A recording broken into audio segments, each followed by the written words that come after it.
ಎಲ್ರಿಗೂ ನಮಸ್ಕಾರ. ನಮ್ಮೂರ ಅಡುಗೆಗೆ ಸ್ವಾಗತ. ನಾನಿವತ್ತು ಹಸಿ ಮೂಲಂಗಿ ಮೂಲಂಗಿ ಮಾಡ್ತಾಯಿದ್ದೀನಿ.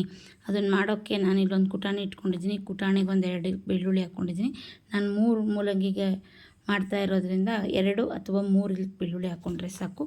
1.5 ಮೆಣಸಿನ್ಕಾಯಿ ಹಾಕ್ಕೊಂಡಿದ್ದೀನಿ. ಒಂದು ಸ್ವಲ್ಪ ಕೊತ್ತಂಬರಿ ಸೊಪ್ಪು ಹಾಕಿದ್ದೀನಿ.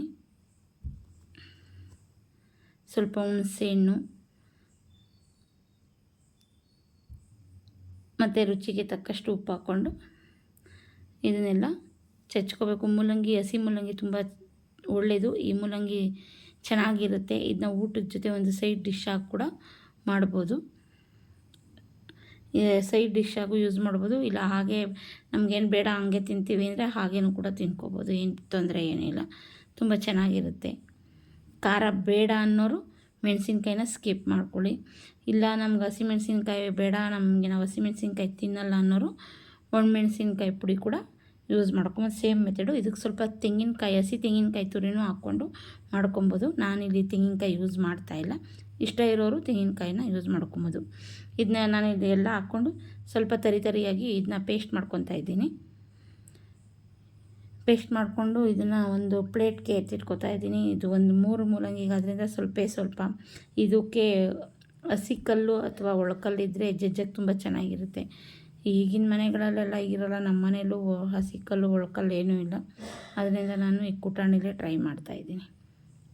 ನನಗೆ ತುಂಬ ಇಷ್ಟ ಈ ಮೂಲಂಗಿ. ಈಗ ನಾನು ಒಂದು ಮೂಲಂಗಿನ ದಪ್ಪ ಕಟ್ ಮಾಡ್ಕೊತಾ ಇದ್ದೀನಿ. ಯಾಕಂದರೆ ಹಂಗೆ ಜಜ್ಜಕ್ಕಾಗಲ್ಲ ಈ ಕುಟಾಣಿಲಿ. ಅದಕ್ಕೆ ನಾನು ಚಿಕ್ಕದಾಗಿ ಸ್ವಲ್ಪ ಪೀಸ್ ಮಾಡ್ಕೊತಾ ಇದ್ದೀನಿ.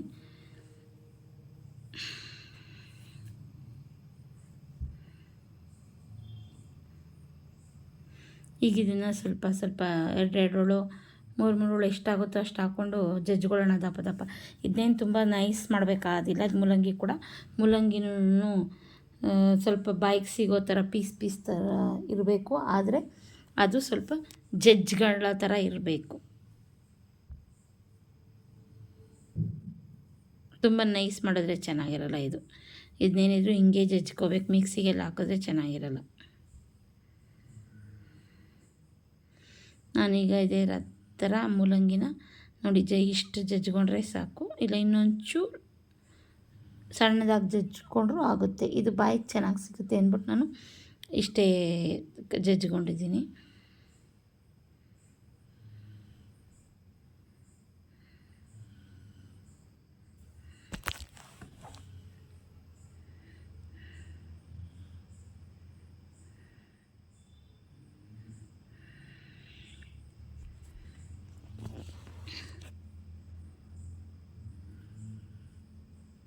ಜಜ್ಜೋದೇ ಕಷ್ಟ ಈ ಕುಟಾಣೀಲಿ. ಏನಿದ್ರು ಒಂದೆರಡು ಸ್ವಲ್ಪ ಮಾಡ್ಕೊಬೋದಷ್ಟೆ.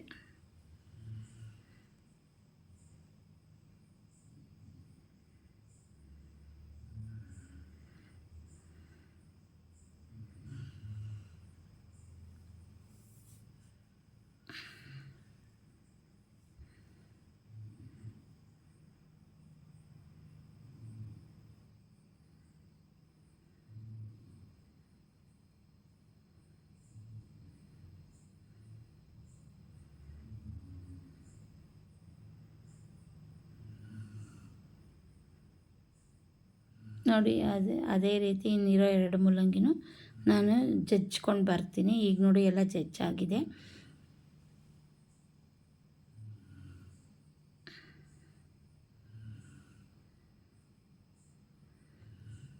ಈಗ ಇದು ಮೂಲಂಗಿ ಜಜ್ಜಿದ್ದು ಮುಗಿದಿದೆ. ಈಗ ಇದನ್ನೆಲ್ಲ ಚೆನ್ನಾಗಿ ಮಿಕ್ಸ್ ಮಾಡಬೇಕು.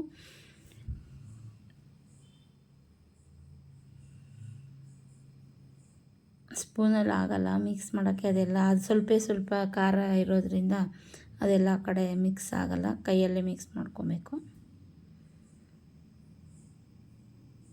ಜಾಸ್ತಿ ಪ್ರಮಾಣದಲ್ಲಿ ಮಾಡಿದ್ರೆ ಮಿಕ್ಸ್ ಮಾಡ್ಬೋದು. ಸ್ಪೂನಲ್ಲೇ ಬಂದು ಬಟ್ಲಿಗೆ ಹಾಕ್ಕೊಂಡ್ರೆ ಮಿಕ್ಸ್ ಮಾಡ್ಬೋದು. ಈ ತಟ್ಟೆಯಲ್ಲಿ ಆಗಲ್ಲ. ಈಗ ನಾನು ಕೈಯಲ್ಲೇ ಮಿಕ್ಸ್ ಮಾಡ್ತೀನಿ. ಸ್ವಲ್ಪ ಕೊತ್ತಂಬರಿ ಸೊಪ್ಪು ಹಾಕ್ಕೊಂಡಿದ್ದೀನಿ. ಇನ್ನೊಂದು ಸ್ವಲ್ಪ ಚೆನ್ನಾಗಿರುತ್ತೆ ತಿನ್ನೋವಾಗ ಬಾಯಿಗೆ ಅಂತ, ಟೇಸ್ಟಾಗಿರುತ್ತೆ.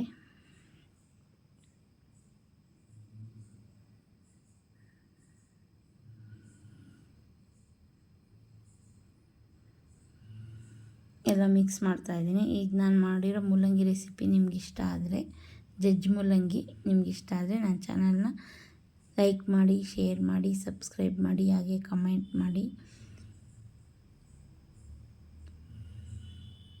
ತುಂಬ ಚೆನ್ನಾಗಿದೆ ಮೂಲಂಗಿ, ಜಜ್ಜ್ ಮೂಲಂಗಿ. ನನ್ನ ವಿಡಿಯೋ ನೋಡಿದ್ದಕ್ಕೆ ನಿಮಗೆಲ್ರಿಗೂ ತುಂಬ ಧನ್ಯವಾದಗಳು.